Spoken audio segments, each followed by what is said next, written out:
Baik, melanjutkan pada sesi yang pertama mengenai latihan 24B, kita akan lanjutkan pada 24C. Nah, kali ini kita akan membuat laporan frekuensi penjualan per pramuniaga per produk ya. Nah, kita langsung masuk ke datanya ya. Nah, kalau kita lihat, ini adalah laporan PT ABC. Nah, karena kita akan menggunakan data sebenarnya, kita akan insert pivot table ya, pivot table, kemudian menggunakan data penjualan yang ada, kemudian kita pilih seluruhnya, Ctrl A. Oke. Nah, apabila datanya masih apa adanya, maka kalau kita buat laporannya kurang lebih seperti ini. Barang kita masukkan di sebelah row, kemudian pramuniaga sebelah atas ya, ini kolom, kita masukkan di sebelah kolom. Kemudian agar memunculkan frekuensi, kita pilih lagi pramuniaga, kita masukkan ke value.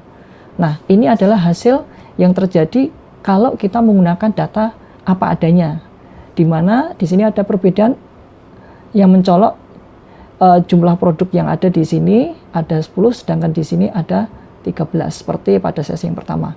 Nah, setelah kita melakukan model kamus yang pada sesi pertama, kita gunakan bukan barang ya, tapi menggunakan produk. Jadi kita ganti ini menjadi produk, kemudian barangnya kita buang. Nah, hasilnya sudah bisa dilihat ya. Paling jumlah produk yang ada di sini dengan yang di laporan menurut kita sudah sesuai ya. Jadi dari sini bisa kita lakukan pengujian atau perbandingan.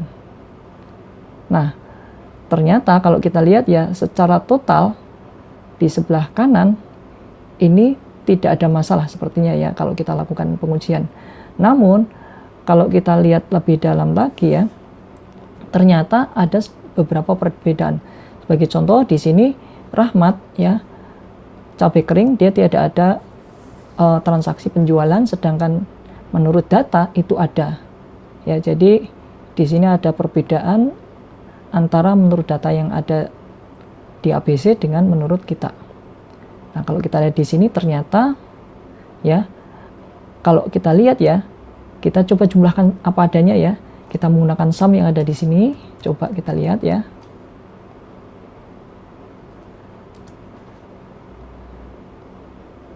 Nah, pengujian yang paling sederhana pertama adalah kita coba menggunakan sum seperti ini, total semua ya. Jadi kalau kita lihat di sini grand total ada perbedaan atau tidak, ternyata tidak ada ya. Kalau misalnya kita lihat di sini misalnya sama dengan ini dikurangi dengan menurut PT ABC, kita lihat ada perbedaan atau tidak. Ternyata tidak ada perbedaan. Kemudian langkah berikutnya adalah kita pastikan kita olah kembali ya penjumlahan yang ada di sini.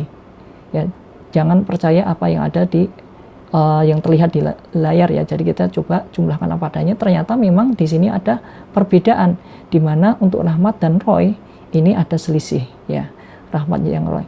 Nah, kalau kita lihat ternyata selisihnya kita secara detail ya. Untuk Rahmat dan Roy ada satu transaksi yang belum dimasukkan ke dalam tabel. Nah, ini juga yang menyebabkan ternyata kenapa ini 3 padahal di sini hanya semua ada satu data.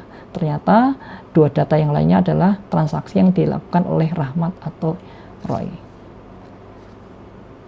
Oke, demikian untuk sesi yang kedua untuk membahas mengenai 24C yang pertama.